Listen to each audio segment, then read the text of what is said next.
Hello అందరికీ. అదేంటి ఈ డిజైన్ ఎన్నిసార్లు వేస్తారు, ఎన్నిసార్లు చూపిస్తారు అనుకున్నారా? ఎన్నిసార్లు వేసినా ఈ డిజైన్కున్న డిమాండ్ అయితే అస్సలు తగ్గట్లేదు. అంత బాగా వచ్చిందనమాట. ఇది చూడడానికి ఎంబ్రాయిడరీనా లేకపోతే పెయింటింగా అని చిన్న కన్ఫ్యూజన్ కూడా అయిపోతాము. అంత అందంగా ఉంది.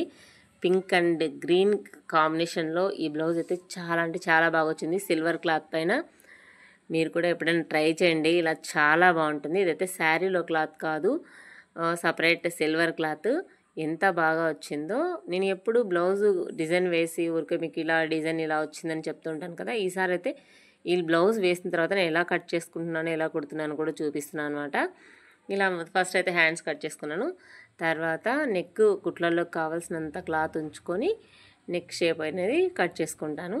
అయితే ఈ కస్టమరు ఈ బ్లౌజు వాళ్ళ 25th యానివర్సరీ కోసం అయితే డిజైన్ చేయించుకున్నారు. చాలా అంటే చాలా అందంగా వచ్చింది కదా.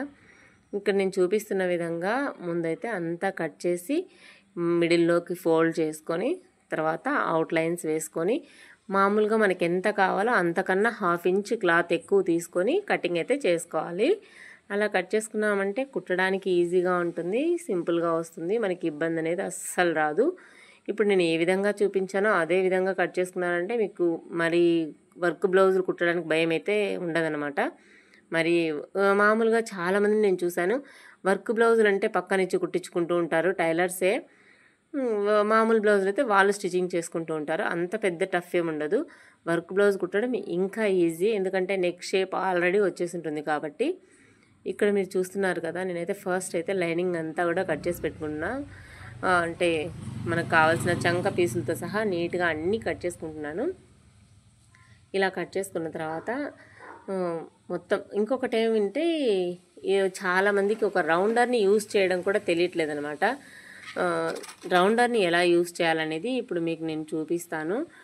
చూడండి, ఫస్ట్ అయితే ఇలా కొలతలన్నీ పెట్టేసుకున్న తర్వాత ఇది రౌండరు ఇలా ఈ షేప్లో ఉంటుంది. ఈ రౌండర్ని కరెక్ట్గా స్ట్రైట్గా ఇలా అనేది పెట్టేసి చంక మీద ఇక్కడ చూపిస్తున్నాను కదా ప్రాపర్గా పెట్టుకోవాలి. ఇలా ప్రాపర్గా పెట్టేసుకొని రౌండ్ షేప్ గీసుకున్నామంటే అటు ఇటు మనం తడబడకుండా ఒకేసారికే కటింగ్ అనేది వచ్చేస్తుంది. ఇంకా నెక్ మీదకి వచ్చేసరికి మనం ఆల్రెడీ నెక్ కుట్లలో కొంచెం కట్ చేసుకున్నాం కదా, అదే క్లాత్ని అలాగే పెట్టేసుకొని ఫ్రంట్కి ఫ్రంట్ బ్యాక్కి బ్యాక్ అవుట్లైన్ అనేది వేసేసుకొని కట్ చేసుకోవడమే.